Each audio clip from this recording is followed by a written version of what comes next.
Hello, college football fans, and welcome to the third episode of College Football Throwdown. I am your co-host, Alex Schmitz, and today I am joined by my dad, Peter Schmitz. Hello. This third installment. And today we are joined by a special guest, a friend of my father's and a neighbor of ours, Brian Klauer. Good to see you, gentlemen. Hi, Brian.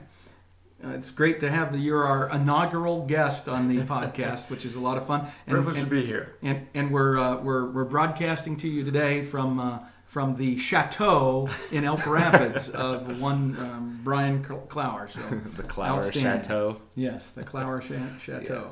Yeah. And so we've got a brief time that Brian has allowed us to have him join us. So we're going to try to hit a couple of topics. Obviously, a little Michigan-centric because Brian's a big fan of the Big Blue. So we'll talk a lot about that. And so what we're hoping to talk to him about today are first a little bit about the recent Harbaugh interview with Colin Cowherd, which has garnered a lot of attention, frankly too much attention, so I hope this will be a brief conversation. And then also just get his general opinion about how things are going at the University of Michigan, what his thoughts are for the upcoming season, and then we'll fold into preseason rankings for the Eastern Division of the Big Ten. We're not going to have a lot of time on the national scene because I'll just jump into that right now. Okay, Alex, we're kind of in a dead period right now where not a lot is going on. This is probably the time when if a coach is going to get a vacation, this is when they're taking it. The reality is here coming up next week is the SEC Media Days, and that's kind of the kickoff, the start of a whole series of media days that will go on with all the major conferences over the next 3 to 4 weeks, and then preseason starts. So it's kind of exciting. It's getting right there. So with that, Alex, let's move first into the Harbaugh short, and I'll let you. All right. Well, for those who don't know, who haven't been enamored with this by all the media discussion it's had, Michigan's new coach Jim Harbaugh had an interview with Colin Cowherd, where ESPN, right? Yes, ESPN's radio host, where it was an extremely awkward interview where both of them were not given their A game necessarily, and Cowherd ended up cutting Harbaugh off before the interview was supposed to end, calling it, what did he call it? Was it a bust? Clunker. A clunker. Yes, on the air. And so, Mr. Klauer, we wanted your opinion as a Michigan fan on how you think Harbaugh portrayed himself on that interview and if it negatively affects the program or not. Well, first of all, I'm glad to be here. I'm seeing a lot of red because both the Schmitz boys are a diehard Nebraska fan, so it's great to be in their company this morning. In regard to the Cowherd interview, that was an interesting twist because for the most part, Harbaugh's attention since hiring and over the offseason has been pretty impressive. He has generated a lot of interest to the program, and really any time we've got attention, that's good attention because it raises awareness. But with the Cowherd interview, certainly the clunker probably fits.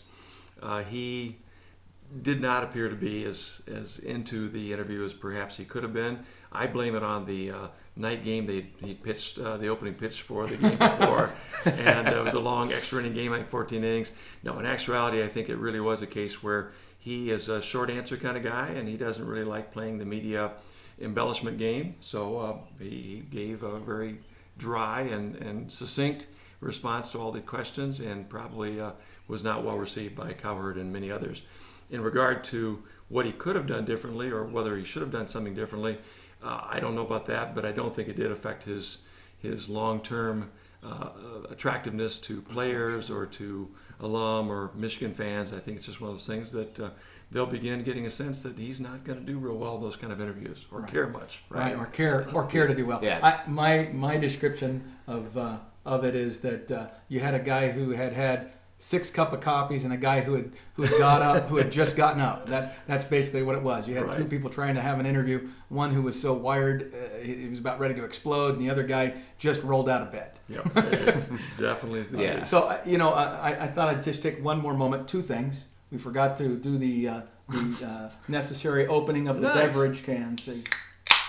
For that. Is that too loud again? That's fine. Okay, that worked out good. And since Brian is our guest, we definitely have to have Brian do the same thing. So there we go. All right, so now we're good to go. There we go. So, and just one thing on the Harbaugh thing before we close it out, but what we've talked about in the past is that I feel like it's fine for Harbaugh to kind of be, I want to say not antagonistic, but indifferent towards media interviews and stuff like that. And particularly if he wins the way people are expecting him to win, then everyone will just wave it off as that being just a factor of his intensity, like that he's so focused on football that he doesn't have time for the media. And if he wins football games, everybody will be fine with that. But if he struggles a little, then it might be a similar situation like Nebraska with Bo Pelini, where at the beginning we loved his tough, attitude and how he was giving our team a backbone and not backing down from anybody. But as the years went on and he started, shutting out the fans a little bit more and not winning the games we wanted him to win, then that started to tick people off a little more. Right. Just win. Winning cures everything. That's right. Just about. Yeah, absolutely. Go ahead. All right. And then the next thing I believe we wanted to talk about was, Mr. Klauer, just get your opinion on how you think Michigan is stacking up for this upcoming season, and as a side note, maybe some opinions on some of the recent talk that's been going on about recruiting. We did a whole thing on our last podcast about the satellite camps that many of the Big Ten teams have done, and Harbaugh has been very active in that. So what your perspective is on those or early visitation days and how those would affect both Michigan and college football as a whole.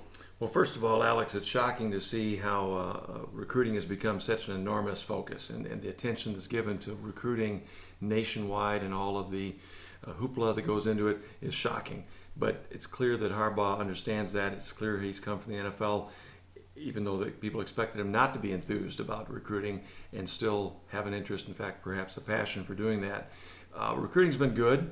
I think we've had some nice recruits. It's looking good for 2016. Of course, we're looking at 2017, lining people up. So in the foreseeable future, things look pretty good. I think this upcoming group coming in is adequate, but the transition certainly hurt, I think, his ability to sustain and maintain some of the kids that he had originally thought would be with us under Hoke. But no, looking good. I think overall we're pleased, and he's also, I think, selecting the kind of student athletes that he wants for the future. It's continually written that he's looking for tough players, cerebral players, players with character. Now, I don't know that that's unique to Michigan. I'm sure that any coach would like that kind of player. But at the same time, I do think that's a cornerstone of what he'd like to have. And in the past, he's gotten lesser starred players and coached them up, which I think D'Antonio's done a very nice job of too. So I'm hopeful that will show out when these kids come aboard. All right. Cool. So, Brian, to expound on the Michigan thing just a little bit more, what would you say in terms of looking at this season? You've got a very interesting schedule this year with the division of the East to West.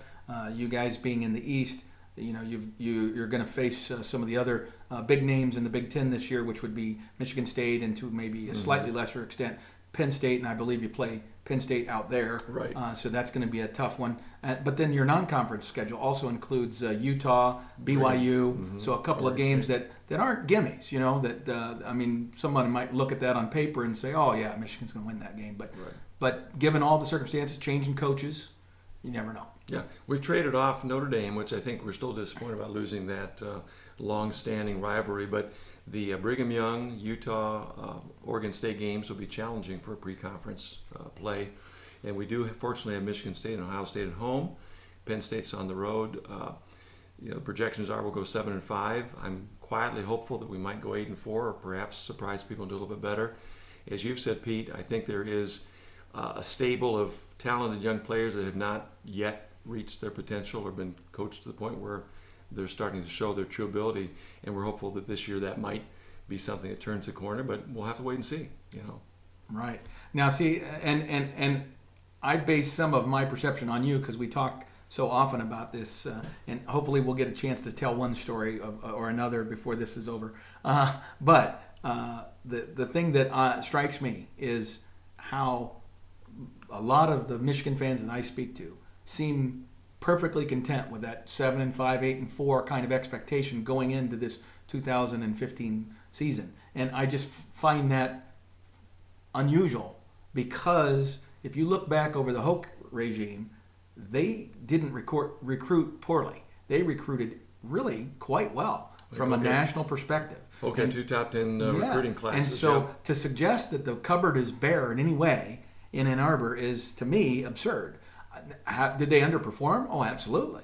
But that doesn't mean that, like you said, the light bulb's not going to go on with some of those young linemen who have now gotten a lot of reps, and all of a sudden none of this stuff's going to be new to them. New names, new terminology, etc., and some of that adjustment. But they've played college football. They've been across from the big uglies, and they've played Michigan State, and they've played Ohio State. That's not going to freak them out like it might have when they were a freshman or even a sophomore. I'm more bullish on Michigan than most Michigan fans, which is an odd place for me to be. Well, I think there's some, I'm with you, Pete. I think it's a surprise that we had fallen so far so quickly from an 11-2 season Sugar Bowl 4 years ago to 5-7 last year. But Hoke's recruiting classes have been solid. They've been top 10 recruiting classes, I think, 2 of the 3 years. And offensive line were all basically 4-star studs. I think we looked for them to develop more than they did, and they didn't. So probably the Michigan fans, and myself included, are a little gun shy because we're seeing kids that we thought would perform, should perform. They've got the talent to perform, but they weren't. And so we'll see if these coaches can coach them up and if they've matured enough to show what they're supposed to be doing. And we may see some surprises. But I think we're comfortable 7-5, 8-4 at this point. And, we'd like a surprise. We'd like to be a Nebraska 9-win, 10-win type team. So we'll see. Yeah. Okay. That was true. Well, honestly, I remember the first year that Bo was coaching for us, we were expecting kind of like that 8-win season kind of thing, and got kind of pleasantly surprised by a 9-win season. Right. Like he actually got off to a great start. And won a bowl game and us. stuff. Yeah. So, I don't think it's unreasonable necessarily to like 8 wins. An 8-win season for a new coach would be certainly a solid start. Right. I would be happy if Riley had that kind of start, depending on how bad the losses were. He's got to get 9, Alex. He's got to get at least 9. See, that's what everybody says. Because he's coming after Bo. Yeah, absolutely. Right? That's and Bo had 9 wins lined up. So right. I think as you look at Michigan, too, the 2 areas that we really struggle with, offensive line and protection of the quarterback, and a quarterback that was efficient. Our offensive line is projected to be better. We've got a great offensive line coach this year. And if Ruddock or perhaps second string quarterback Morris, thank you. Morris comes in. If either of those 2 guys play with some consistency and protect the ball better than Devin Gardner did, I think 8-4 is very reasonable. But it's going to take some time. Yeah. The talent's coming, the game plan's coming, but it's not a done deal. See, my assessment to respond would be your defense is going to be good to great, frankly, because they were pretty damn good last year. Be, And then second, offensively, I think with Harbaugh, he's going to go back to some roots. He's going to run some power football. He's going to use that offensive line and frankly, simplify things. And I think you're going to see a huge jump in your offensive line play. That's my prediction. My big question mark, and the only reason I wouldn't even be more bullish on them, is special teams. If I remember correctly, last year, you had some games that frankly were lost on special teams. And that's the thing that I don't know anything about where you're going to be next year special teams wise. Well, you and I have talked, Pete, for years on this, and I remember you sharing that Nebraska didn't approach it as special teams. And tell me real quick about that. Right. That's right. How do they figure into that third in the Tom Osborne era, he never referred to that as special teams. He referred to it as the kicking game. And because he viewed it, even in practice, as 1/3, 1/3, 1/3. And he dedicated a great deal of effort and time and had tremendous coaches that coached our kickers and our punt returners and that sort of stuff. And so we consistently we weren't the best. We don't have the reputation of Virginia Tech or even maybe Oregon at times. But we always had very good punt returners, kick returners, and then our kicking game has been top notch. I mean, there probably was a period you would have even said that was kind of kicking you, if you will, between our kickers and punters going into the NFL and having success because they were phenomenal. And they were almost all walk-ons. Well, how do you do that? It's by selecting and then developing that talent. So. Well, this actually transitions nicely into our discussion on preseason rankings, which is the next thing we wanted to talk about. Because I found this, there's a website called thedailygopher.com, which I guess is like a Minnesota website. And this guy has this post that was done by, or these rankings that were done by Tom Dienhart from the Big Ten Network. And he ranked each of the divisions, the East and the West, based on each unit's performance, then like averaged them out to give like an overall ranking. And so for the East, he ranked Michigan 4th on the list. and gave the lowest grade to the special teams. They said you were the worst in special teams in the entire East, but you were third best in offensive line in the East. Mm-hmm. Well, the potential's there, Alex, for offensive line because, as I said before, we recruited some phenomenal 4-star, very impressive offensive linemen that just have not performed. And they blamed that on youth, they blamed that on development, but I've watched other teams, including Ohio State, for example, which had a young offensive line a year ago, and our development seems to be much slower than the others. So I think coaching's had a large part to do in that, playing that. We do have an impressive offensive line coach who's also our offensive coordinator now, so we hope to see some growth there and hope those guys mature. But special teams is a whole different animal. And I think, again, Harbaugh astutely said, much like Nebraska, we got to find someone that can coach up these guys and get a scheme in place. Right. So he has hired a coach specifically for special teams. This guy's had a great reputation for developing, punt blocking, kickoff coverage, field goal things, but you still have to have the talent in place. Yep. So Harbaugh went out and got a transfer student who is an Australian punter, kind of that machine that Australia is producing now, where they're teaching Australian soccer players or rugby players to become college and professional punters. So he selected some players in that vein to try and fill some to be a stopgap for now. But we've got some work to do. Yeah, special teams is a weakness, and I can't remember the last time we had decent kickoff returns, really to speak of. And our coverage has been so-so. Right. We've been, punting a lot too. Yes. Yeah. Well, that's something we have, silently kind of benefited from at Nebraska is the fact that we've had good punters and good field goal kickers. And that can in the battle of field position, which games really become if they're like close games. Having a good punter is a really big asset. Huge. It's way underrated. Yeah, it really is. Nebraska's excelled at that. They really especially have. Field goals, so. They really have. And interestingly, Mike Riley has done the same thing as Jim Harbaugh in that we haven't had a special teams coach under any of our three previous coaches, and now Mike Riley has a special teams coach, a guy that's all he does. He doesn't have a position. He just coaches special teams. And that's an interesting thing. You only have a limited number of coaches, and to devote one of those full-time positions for special teams is frankly unusual. I think it's probably less than a third of major Division I football programs that have a special teams coach. I think most split it up or have one or two guys that do it for the most part, and they also have a position. This doing it dedicated is going to be interesting because that means you're thinning yourself somewhere else. Mm-hmm.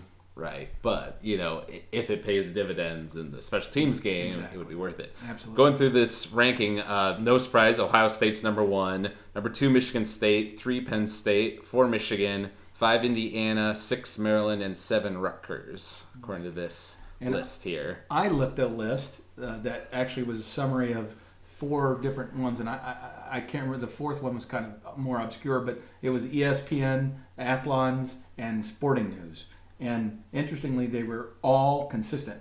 They all picked Ohio State Ohio State and Michigan State to be 1, 2. I don't believe any. I think they were also consistent with Penn State 3, and then Michigan 4 on that eastern side of it. They were also fairly consistent on the West, but we'll talk about West on our next podcast. The part that's interesting about that to me is I think Ohio State and Michigan State as 1 and 2 is like a no-brainer.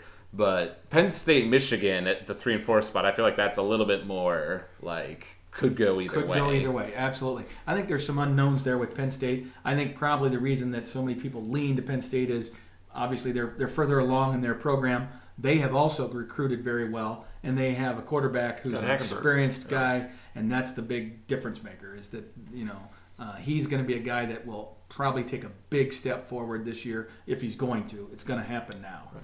We're thrilled to have Shane Morris developing, maybe playing, and Ruddock coming over from Iowa. But you compare those two guys to Hackenberg, it's a big gap. Yes. And I think, as we've talked many times, college football depends heavily on the talent of quarterbacks. So I think that gives Penn State the leg up. Yeah. And with that said, there's no question why Ohio State's number 1. Right. You got 3 potential Heisman Trophy quarterbacks vying for playing. That's a problem most of us would love to have. On the way over here to the chateau, we were listening to the radio to Sirius XM College Sports, and that's the topic that they were talking about. They were talking with Braxton Miller, a writer from the Columbus Dispatch, and just how is this going to happen? How are they going to deal with this riches of quarterback talent, And, well, the one thing I was going to comment about that was that there have been times like where we've like done kind of a 2-quarterback thing at Nebraska, like having somebody play for like a quarter and then switching out the second quarter or whatever. And I feel like that's good for like maintain competition between the 2 quarterbacks, and giving your offense some diversity. If they have 2 different playing styles, but at the same time, I feel like the lack of like unity that like one central leader gives to your team could hurt you as well. What are you guys' thoughts on that? Well, I tell you, having watched them last year shift gears seamlessly, it's pretty remarkable that they didn't seem to miss a step with anybody who was driving the machine. When Braxton Miller was in there, just phenomenal. Right. And then number 2 was JT Barrett comes in, and he's got similar attributes, but is more successful passing, lights him up. He gets dinged up. Cardale Jones comes in, even more impressive. He's a monster. He's a monster. You can't hurt the guy. So I really think, having watched Ohio State many, many years, the last couple of years with the injuries they've had, they've just stepped someone into that next spot. And it's been no drop-off. Very similar to what Nebraska was in the Tom Osborne days, too. Right. It seems to be a system with great talent ready to step in. Now, Cardale Jones, I'd put him in to start off because you can't hurt the guy. That takes the injury concern away. I mean, I'm serious. I don't think you can hurt the guy. Right. Braxton Miller's still got a little bit of a tight shoulder. So how they'll use him, it may not even be a quarterback. They may use him in slot. They may use him in some kind of trickeration type thing where he's doing some things or running the Wildcat. And Barrett, he can do it all too. So it's a great problem. The guy made an interesting comment, and I think it's really appropriate. One is, number one, that Urban Meyer's had that conversation with those guys. Right. They know how they're going to be used, and that the competition is clearly going to be open. But you go back to his days at Florida, and in the year that he first won a national title, he won it with Chris Leak as the starter, and Tim Tebow was the backup. He was the guy that came in along the goal line and made all the crazy, dive over the top plays and all that sort of stuff because of his athleticism. And he found a way to integrate Tebow. He could have replaced Leak. I mean, clearly Tebow was better for that offense than Leak, but he respected that experience and that leadership that Chris Leak brought, and it's probably why they won a title. You know, but Tebow. As an example, I think that it's going to be really interesting to see how Braxton Miller handles being in that role. He's the senior, but he's also the guy that knows there's guys behind him that, frankly, from a traditional quarterback standpoint, probably have better skills. Mm-hmm. He has very unique talent as a runner that neither of those guys possess, and so he brings stuff to the table. It's about what he's willing to do for the team. And if they find that mix, oh my gosh, they could be a legendary team. They could be. They got the offense to back it up. You're right, Pete. I think Urban Meyer really does a nice job integrating players and talent and making everyone feel like they're contributing.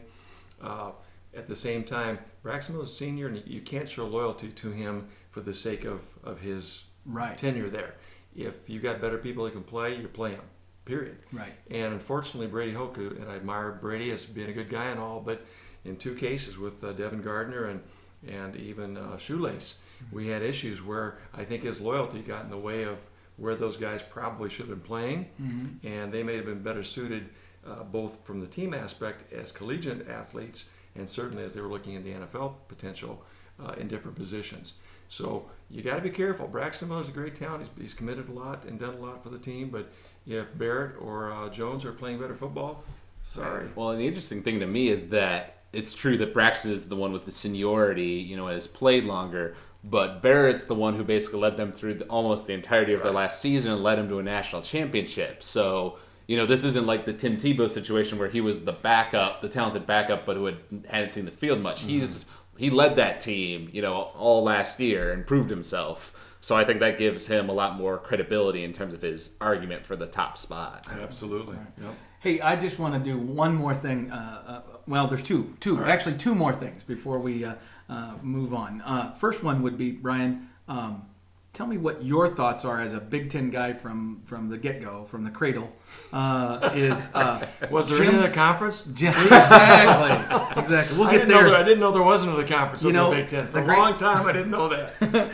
I had to introduce you to the idea that football was a national. And I thought there was one game that was played in January, and it was the Rose Bowl. So. I love it. All right. But Jim Delaney, I mean, this guy has been profound on this conference. Remarkable. And certainly a big reason why Nebraska is a part of the Big Ten is because Jim Delaney had a vision to see what was going to be happening, and frankly, in a situation where he was put on the spot. I mean, I don't know if you know that history specifically, but literally when the chancellor of our university and Tom Osborne are driving back from a meeting with the Big 12 in Kansas City, and they're driving back to Lincoln, and they get on the phone with Jim Delaney.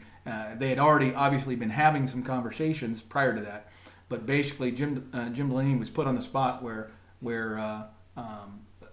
he had to kind of make his decision. Do you want us or not? Because things are at a tenuous point here with the Big 12, and either we're going to have to grant rights tomorrow, or we're not, and we're gonna jump to you, or we're not. So we need you to commit right now. And Delaney was able to pull that together and pull that trigger, and make it happen literally overnight. Which was just dramatic as it unfolded. But he's a guy that it wasn't just about that. I mean, you go back in time, this guy has made decision after decision after decision that has been profound for not just the Big Ten, but for the college football in general. Right. And yet he's done most of those things. I mean, I don't know all his history, but most of those things with a real focus on student athletes, because he was a student athlete at North Carolina, and he's always put that front and center. Mm-hmm. He's about ready to go. He's going to be out soon. So your thoughts on Jim Delaney and what we do going forward after that? Well, a couple of things, Pete. First of all, when Jim Delaney when he picked up Penn State, and you know me, I'm a long-time traditionalist. I'm about as traditional as they come. Right. In fact, the Big Ten should only have 10 teams. That's Absolutely. That's my standpoint. I get it. But when Penn State when Penn State joined us, it was a great, a compliment to the conference. And the fact is, it was going to happen. I mean, we've talked about this. You're not static. Things do change. And I think Delaney has balanced that traditionalism and the history and all the things that were great about the Big Ten, as well as bringing in teams that had that kind of tradition, reputation from other conferences, Nebraska being one. And I was thrilled when Nebraska came aboard. I've been thrilled ever since, except the last 2 times they beat our butts or kicked our butts. But other than that, no, I think Delaney's done a marvelous job, and I think he's a visionary. But I've always admired what he's done in regard to balancing the tradition, always looking at the roots and where the Big Ten has come from, but at the same time trying to make projections and adjustments ahead of other conferences and ahead of other things before we get caught, chasing our tail or reacting. Right. He's been very proactive in that sense and done a nice job. We're going to miss Delaney. There are things that he's done that I've questioned and I've not been happy with, but overall he's balanced the whole tenor of the Big Ten well, I think, and attracted teams. We'll see how the Maryland Rutgers thing shows up over time, but again, I second guessed it already. The media aspect of the Big Ten has been enormous with those extended venues now, and 2, recruiting has changed because you can go out east and look for kids now that perhaps in the past you would not have gotten. Think Michigan's probably the one that's reaped the biggest. We're pretty pleased with New Jersey. Absolutely. We got one more we're trying to nail down, so we'll see if we can get Gary. But anyway, no. A great leader, and I don't know what his timeline is, but when he's gone, we'll have to find somebody to step into big shoes. Yeah. Okay. Did you have one other thing you want to mention? Oh, well, we were going to just do a little quick story. One of the things that has always been a joy when I moved, when we as a family, Alex and I moved to Traverse City, we were lucky enough to move into a neighborhood where Brian was our neighbor, and was just wonderful to have a guy that had a passion for the sport of college football as much as I did. We were coming from very different spots at that point, but we had that common ground. And over the years then, as neighbors, we just found different ways to have the conversation, whether it was kayaking in Lake Michigan or and shooting the breeze about the upcoming season, the upcoming game during the fall. It was always a lot of fun. And then the evolution of the video game made its presence known, and we played college football before they got into the whole rights of jersey numbers and all that crap. We had many a night in your basement playing video games. Like a bunch of kids, and it was a blast, and built a camaraderie that has led us to this point where we're at the chateau in Elk Rapids. And it's still the best, Pete and Alex. Absolutely. All right. So thank you for coming on today, Mr. Klauer. We want to have more guests on in the future, and so we're going to end this guest segment here, and we'll be back in a moment with more from Pete and I about the Nebraska side of things for this episode. Okay, I want to thank Brian for taking the time out of his day to join us for a little discussion about University of Michigan and college football in general. It's a lot of fun to have conversation with Brian. He's been kind of my connection to college football here in Michigan since we moved here, and it's a real pleasure to be able to have a friend who has the same passion as you do. And so that made for a lot of fun discussions and really prompted maybe the early conversations that we had as well, Alex, after you would hear Brian and I talking college football for a period of time, then you'd come back with some questions sometimes. And so that really was the incubator, if you will, of even your interest. So, and one of the things that Brian and I both share is this tremendous passion for the sport of college football, and it leads to another topic that I'd like to talk about and kind of get some of your thoughts, Alex, and that is that there's a difference, in my opinion, between the college football fan who loves the game of football as well as their rooting interest, their fan support of a particular team. So many people tend to be fans of just exclusively their team, and when you're a fan like that, sometimes I have trouble with those fans because they don't have that awareness. They don't care about what's going on at other schools or with other programs. All they care about is their team winning, and I think it is that kind of a mentality that lends itself to kind of the ugly fan element that is part of every program. I'm not suggesting that any program doesn't have those kinds of fans, but I really think that's the key to great fan support and engaging in conversations with great college fans is finding people who are like-minded to yourself and love the sport, not just their team. And if you find those kinds of people, then your tailgating experiences, your visits to other stadiums can be so fun. But if you find that person that's just whacked out, focused on their team, they tend to have no perspective on that. So I want to just kind of toss that out as a subject. Maybe we can go into that a little bit deeper. But Brian represents an example of someone who loves the sport of college football, and I think it's a part of why we have enjoyed each other's company in our conversations about the sport. Well, as from my perspective on that issue, growing up as a kid, I was mostly just interested in Nebraska football, and so I would watch the games with my dad, on football Saturdays.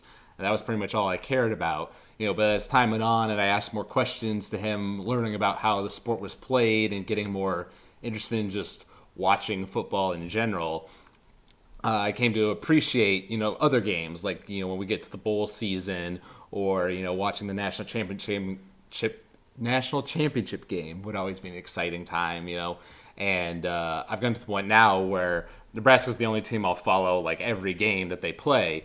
But if there's another big game going on that week, if it's Ohio State, Michigan, or Michigan State, Oregon, or those sorts of, games where I can expect a good matchup, particularly if it is with a Big Ten team and that, plays into, Nebraska's place within the conference in terms of rankings and stuff like that. There are other factors. But I just love watching, good football teams play each other and seeing those, great plays and stuff. As an example, I remember a couple years ago, I forget if this was the national championship game or just the SEC title game, but it was a game between Alabama and Auburn, and it was like an extremely defensive game. Like there weren't a lot of points scored, but both defenses were just shutting down the other team's offense, and there were a lot of like 3 and outs, and they just keep punting the ball back to each other. And I remember some people being upset that they were, like, it wasn't that good of a game because it wasn't tons of big plays going on, on offense. But I was like, but there were so many great tackles and like good defensive plays, and I really enjoyed that game a lot. Right. Well, and that's the thing is that my hope for you, Alex, and the time that we've spent on talking about the sport is that you've grown to appreciate the sport itself, and the rooting interest for Nebraska is just part of it, and not the exclusive focus. And so that's something that is, from a messaging standpoint, when we talk to people who might listen to this podcast, my hope is that they would also embrace that view, and hopefully that comes through in all the conversations we have going forward. So what do we got next on our agenda? The next thing is we talked a bit with Mr. Klauer about Jim Delaney as the Big Ten commissioner and how he's getting near his retirement at this point. We're not exactly sure how long that's going to be, but it's probably coming up in the not so distant future. And we just want to give our perspective, since it's mostly Mr. Klauer talked about before, on Delaney and what he's done for the Big Ten and college football in general. Right. And again, kind of having the unique perspective of being from a team that hasn't been in the conference that long. I saw Jim Delaney, from a distance when we were in the Big 12, and there were times when I would perceive him to be kind of a whiner, right? A guy that was always complaining about this, that, or the other thing, and kind of sounding holier than thou. But I would have to concede that now that I have been able to get to know his thought processes and listen to a lot more of his, state of the union speeches, so to speak, for the conference, you begin to understand where he's coming from, where his thought process originates, and I've grown to respect a great deal that passion he always has for the student athlete, that he always kind of looked at every issue within the sports arena from the perspective of the student athlete, and it didn't matter whether it was football or lacrosse or a women's crew. It didn't matter. The bottom line was he was wanting to make sure that we were doing right by the student athletes and that we were being fair to them, and yet understanding the big business aspect. And obviously he's been very, very astute and a visionary in the whole media aspect of the conference and what's going on and what's going to go on in the future. And even as recently as the selection of Rutgers and Maryland to add to the conference, which was received with some objection. The reality is when you look at the financials of it and what his greater vision is, it makes sense why he did it and what that could ultimately lead to for not only the Big Ten but for those two institutions, both Maryland and Rutgers, who I think are going to benefit greatly, not just financially but in other ways from their association in the Big Ten. And I feel like Nebraska has already enjoyed some enormous benefits, probably less so in football than many other sports, women's sports, as well as on the academic side of things, some tremendous opportunities that have been afforded the university because of our new association with the Big Ten Conference and the various affiliate associations that represents. Mm-hmm. And personally, I don't know as much about Delaney, or I haven't really followed his decisions as closely as my dad here, but I will say, just from hearing about him and stuff, he seems like a commissioner who's not afraid to bring up like topics at like the big meetings where like all the commissioners are, or when like the expansion, talk was going on and everybody was going crazy with that, when we were looking like we were going to leave the Big 12 and all that, he was, like you said, he was somebody with a vision. He knew what he wanted, and he wasn't afraid to be aggressive and get what he needed, what he felt like would help his conference. Right. And I appreciate the fact that he has, the guts to say things like that on a national front and try to bring up these issues that maybe other commissioners don't want to rock the boat as much, and he doesn't seem to be quite as concerned about that. Right. And I like the description that I think Brian used about having a balance between the traditions, right? The academic and athletic traditions of the Big Ten, while also looking to the future and being progressive. And he seems to have been able to strike a balance in that regard that I think is probably one of the most effective of all the conferences. I would argue that although many might look at the SEC because of their success on the field in sports and say, well, clearly Slive has the better vision, but I think that there are some things there that Delaney has hung on to that maybe a lot of the other commissioners have let go of, that I have great admiration for. So, and I'm speaking of just the whole focus on the student athlete, making sure that the academic progress of that student athlete is protected, as well as their opportunity to continue to be a student athlete and not be shoved aside, is also very, very central. Mm-hmm. So some really great things, and I believe that in all likelihood his timing is going to be after this next major television contract is done. And I don't know exactly the timing on that, but I think he plans to at least see that through, and then probably sometime after that maybe stepping aside. Mm-hmm. And then we're going to move on to our last topic of the day, our more Nebraska-centric topic. There were some players that were recently inducted into like the Nebraska's Player Hall of Fame. Mm-hmm. And so we wanted to talk about those individual players and congratulate them, for their past successes. Right. Well, and the thing is that, there's a few that I don't know as well. One that I should know better, but don't, and then others that I do know.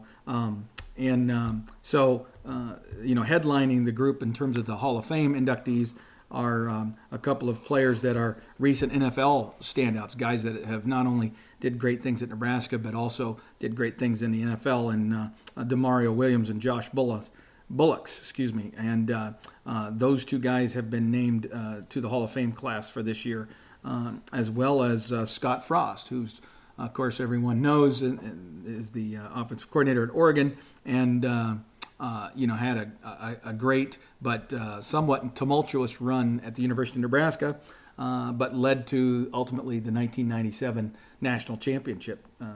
Back in the late and he won 90s. A Heisman, too. No, he did not. He didn't? No, Oh. No. And then there was also a safety, Jeff Krejci, who played from 79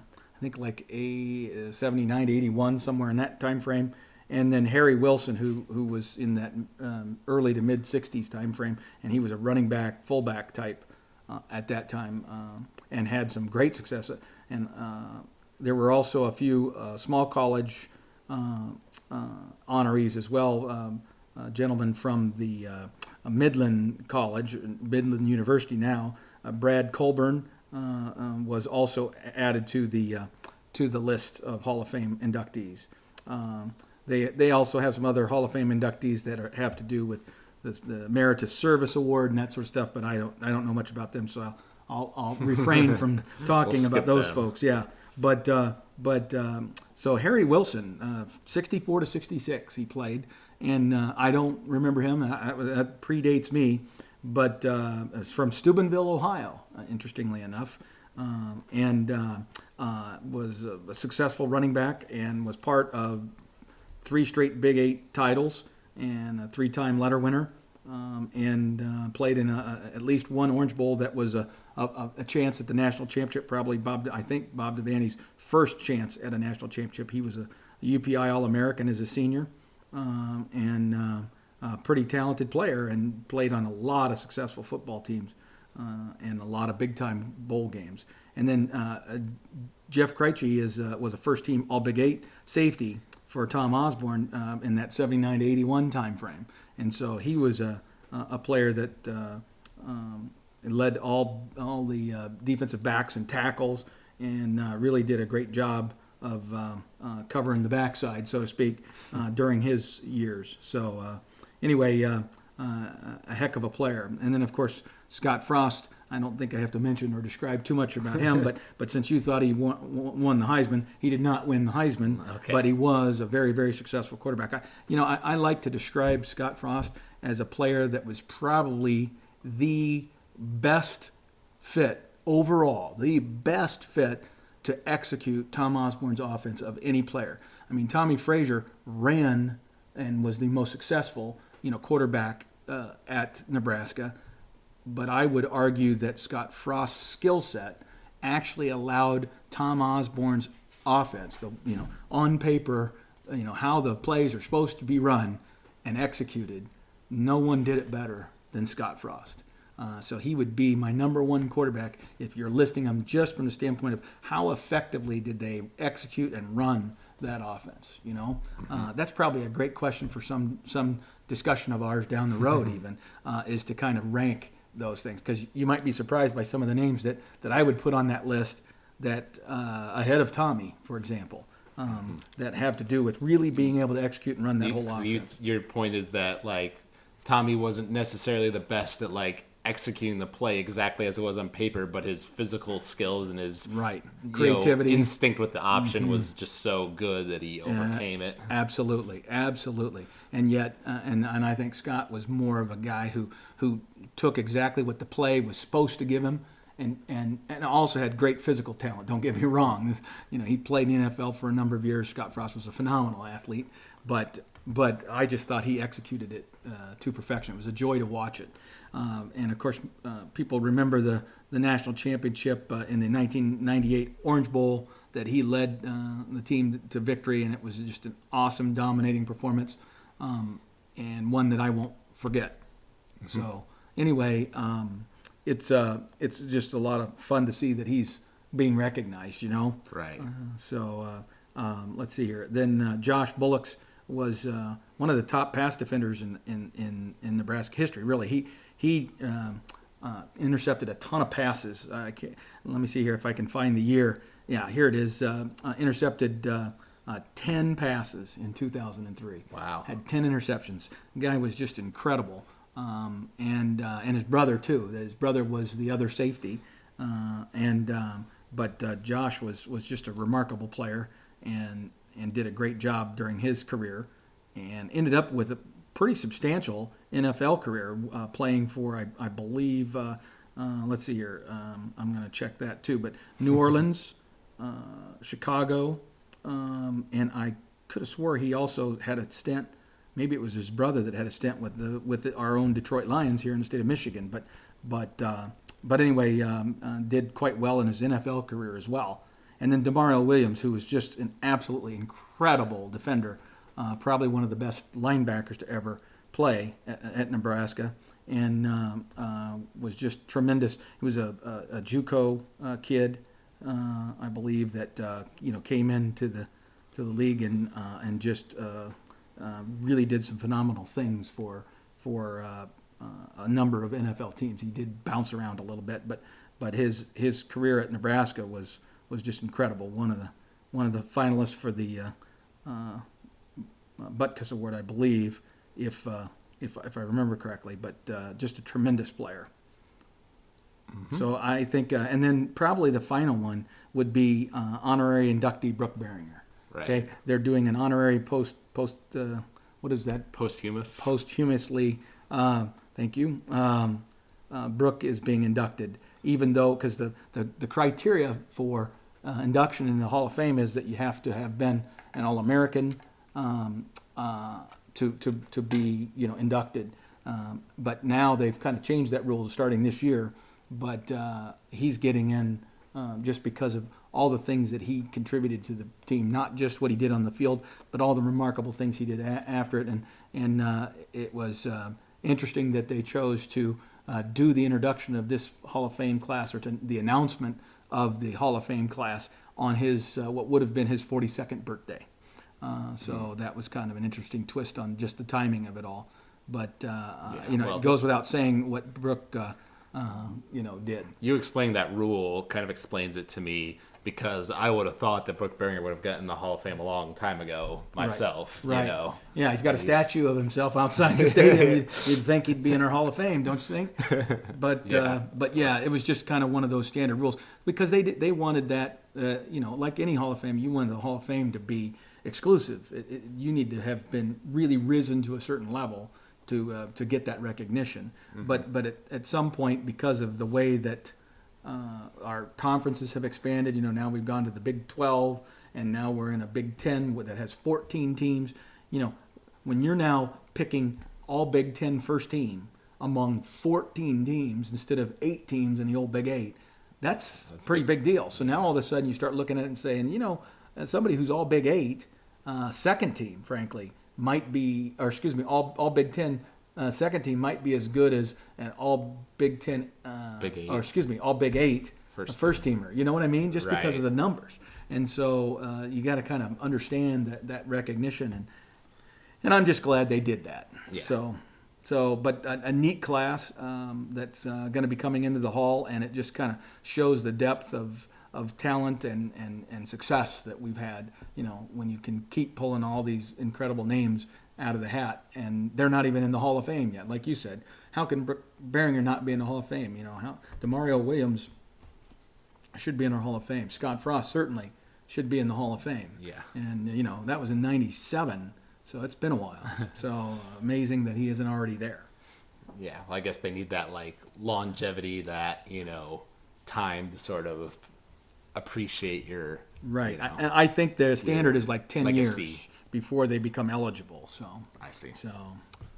All right. Well, I think that's going to wrap up our podcast for the day. Another big thanks goes out to Brian Klauer for coming on as our guest for this podcast. If you guys enjoyed this, you can subscribe to us on iTunes or on Podomatic.com. We're at footballthrowdown.podomatic.com. You can leave comments, constructive criticism on either of those websites. We always like to hear from you guys. You can also email us at huskerpete13@gmail.com if you would like to contact us that way. Do you have anything else you'd like to add? You know, what I was going to say is maybe preview our next podcast. You know, this one we kind of got a little bit far afield because we were lucky enough to be joined by Brian, and then we just had a few things, you know, pop in like the Hall of Fame discussion. And I want to get back to the nuts and bolts of football a little bit in our next broadcast and talk about a little bit more in depth on the East. I mean, Brian broke the ground on that a little bit. We'll spend a little bit more time on the East, and then also dive into the West and kind of get our thoughts on before, you know, fall camp even begins. What do we think is going to happen, and where are people going to fall? And I'd like to get your opinion, and I'll of course share mine about what we think going in, and then just take a look-see at how we feel maybe just before the season starts, after we've heard all the media day stuff that's going to start kicking off here next week with media days in the SEC. So we're right on the cusp of the season, and this is going to get real exciting really fast. That's right. So thank you for listening, college football fans, and we will see you next time.